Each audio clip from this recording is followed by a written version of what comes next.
আর কোনো বান্দা যদি দিনের বেলায় কোরআনে কারিমের আলোচনা শোনার জন্য কোরআনের মাজলিসের মধ্যে বসে গেল এবং ওই বান্দা বসার পরে মনোযোগী হয়ে গেল, ইদা কুরিয়াল কুরআনু ফাসতামিউ লাহু ওয়া আনসিতু লাআল্লাকুম তুরহামুন। যখন তোমাদের সামনে কোরআনে কারিমের কোনো আলোচনা করা হয় সেই সময় কি করবে? চুপ মেরে বসে থাকবে। ফাসতামিউ লাহু, এবং মনোযোগ সহকারে কোরআন শ্রবণ করবে। 100% চিন্তার কোনো কারণ নেই, তোমার উপরে সমস্ত রহমতগুলো নাজিল হয়ে যাবে। সুবহানাল্লাহ কবেন না?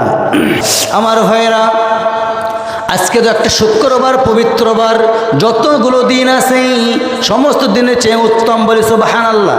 আজকে কতগুলো আমলনামা আপনার ভরে যাবে, আপনার যে খোলাই আছে এই খোলাইটা সম্পূর্ণ ভরে যাবে।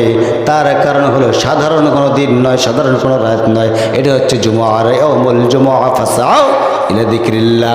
এটা হচ্ছে জিকিরের দিন, এটা হচ্ছে কোরআন তেলাওয়াতের দিন, এটা হচ্ছে নামাজের দিন। শুধু আপনার নামাজ শেষ হয়ে গেল, ইবাদত শেষ হয়ে গেল, শেষ হওয়ার সঙ্গে সঙ্গে আপনার দায়িত্ব জমনে ছড়িয়ে পড়ার কোনো দায়িত্ব নাই।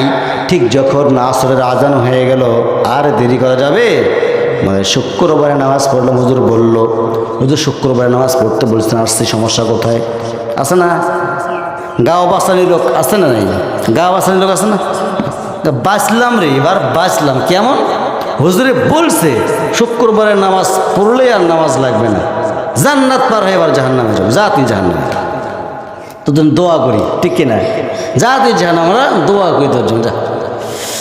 তো কোন সাহাবী কোনো দিন এই কথাগুলো যখন আল্লাহ রাসূলুল্লাহ সাল্লাল্লাহু আলাইহি ওয়াসাল্লামের মুখে শুনেছিল, শোনার পরে কি কখনো কোনো সাহাবী অ্যাঙ্গের করে চলাফেরা করছিল যে এটা মনে হয় মিথ্যা হতে পারে, আমি কিন্তু কোরআন থেকেই কথাগুলো বলতেছি? তাহলে প্রথম বললাম কি চলেনি, তারা কিন্তু আল্লাহ রাসূলুল্লাহ সাল্লাল্লাহু আলাইহি ওয়াসাল্লামের কথাকে অবজ্ঞা করে, মানে অপমানজনক মনে করে তারা কখনো চলেন নাই।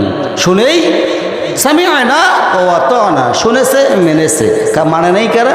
সামিআনা, শুনলাম মানলাম না, তারাই তো মুশরিক, তারাই তো কাফির। অথচ এই কথাগুলোই বিশ্বনবী মানবতার মহান শিক্ষক রাসূলুল্লাহ সাল্লাল্লাহু আলাইহি ওয়াসাল্লাম মক্কার মধ্যে বললেন যখন, শত্রুর কিন্তু অভাব হয়নি। কেন হয়নি?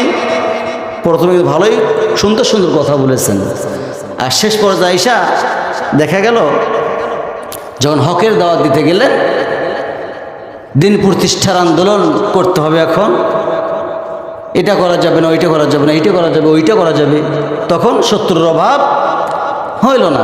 তারা শোনে না এই কথা, সামিআনা ওয়া আতানা, দুটোর একটা। কোনটা? সামিআনা ওয়া আতানা, শুনলাম মানলাম। তারা কি করছিল? সামিআনা ওয়া আতানা, শুনলাম, মুহাম্মাদের কথাগুলো শুনেছে কিন্তু মানি না। মনে হয় এই এলাকার মধ্যে একটা এমন ধরনের লোক নাই, নাই, অধিকাংশগুলোই আছে এরকম।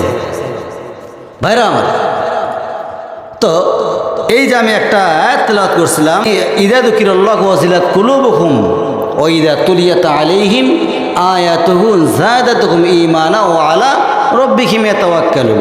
হঠাৎ করে আমি মানে এখানে বসার পরে দেখতেছি লোকজন নাই, দেখতেছি কি নাই? লোকজন নাই। আপনারা আইসাও দেখলেন, তাই না? লোকজন নাই। তো হঠাৎ করে এই আয়াতটা আমার সামনে ডিসপ্লে হয়ে গেছে। এখন চিন্তা করতেছি আয়াতটা তেলাওয়াত করেই ফেললাম, কার সামনে? এটার কথা আমি, এই কথাগুলো আমি কাদের সামনে বলবো? আছে না এমন? এই কথাগুলো আমি কাদের সামনে বলে ফেলবো? যাই হোক, টুকটাক 2-4 দিন হয়ে গেছে, আলহামদুলিল্লাহ, ভালো। এটার ব্যাখ্যা হচ্ছে এটা, ইযা যুকিরাল্লাহু ওয়াজিলাত কুলুবুহুম, পাঠ করতেছি আমি, ইযা যুকিরাল্লাহু ওয়াজিলাত কুলুবুহুম, যখন তোমাদের সামনে আল্লাহ তাআলার গুণবাচক শব্দগুলোকে বলা হয়, তখন তোমাদের দিলের ভিতরে, কলবের ভিতরে কি হবে? কম্পন সৃষ্টি হয়ে যাবে। ভয়ে। কিসের ভয়ে? কার ভয়ে বলেন তো? কার ভয়ে? আল্লাহর ভয়ে। আচ্ছা, একটা পয়েন্ট ফাইন্ড আউট করলাম। তারপরে কি বলছেন? ওইদা তুলিয়াত আলাইহিম, যখন আল্লাহ তাআলার কোরআনের আয়াত তেলাওয়াত করা হয় তখন তাদের ঈমান আরো বলেন বৃদ্ধি হয়। বলি সুবহানাল্লাহ।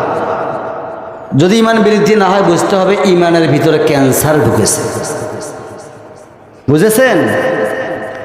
এই যে কি যেন চানাচুর বিকায়, বাদাম বিকায় না মাইকের মধ্যে, আমি চিন্তা করি মাইকটা যখন চলে যাইতে ওয়াজ চালায়, ওয়াজ আমি প্রায় দেখি তো ওয়াজ চালাইতে যায়, এমন সময় একটা আয়াত তেলাওয়াত করতেছে, আয়াতটা শুনতেই দেয় না, এমনভাবে যায়। আমি সেই দিন এক লোককে আটকাইছিলাম, ভাই মুরব্বী মানুষ আপনি, তো আপনি এত জোরে যাচ্ছেন কেন, ধীরে ধীরে যান, যে সুন্দর আলোচনা দিচ্ছেন, মনোযোগ দিয়ে শুনতেছি, তো তারা মাঝখানে একটা আয়াত তেলাওয়াত হচ্ছে, আমি শুনতেছি, আর আপনি এত দ্রুত যাচ্ছেন, আয়াতের ব্যাখ্যাটা শুনি, কত সুন্দর লাগতেছে।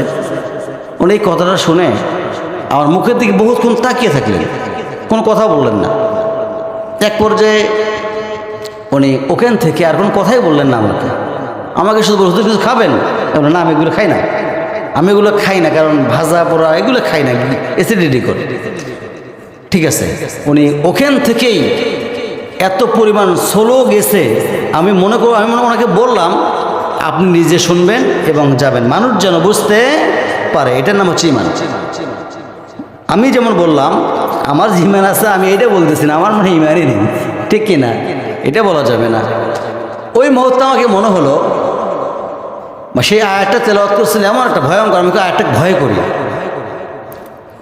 আল্লামা সাইদি রাহিমাহুল্লাহ তারাই ওয়াজ চালাইছিলেন, এমন একটা আয়াত তেলাওয়াত করছে, ভয়ঙ্কর একটা আয়াত তেলাওয়াত করছেন, করে উনি ব্যাখ্যা দিচ্ছেন, আমি শুনতেই মানে এমনভাবে টান মারছে, আমি আটকাই দিচ্ছি।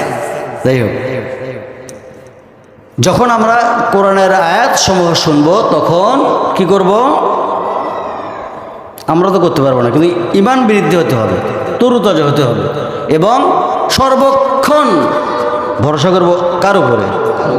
না অন্য কারো উপরে ভরসা করে থাকতে হবে। ভাইরা আমার,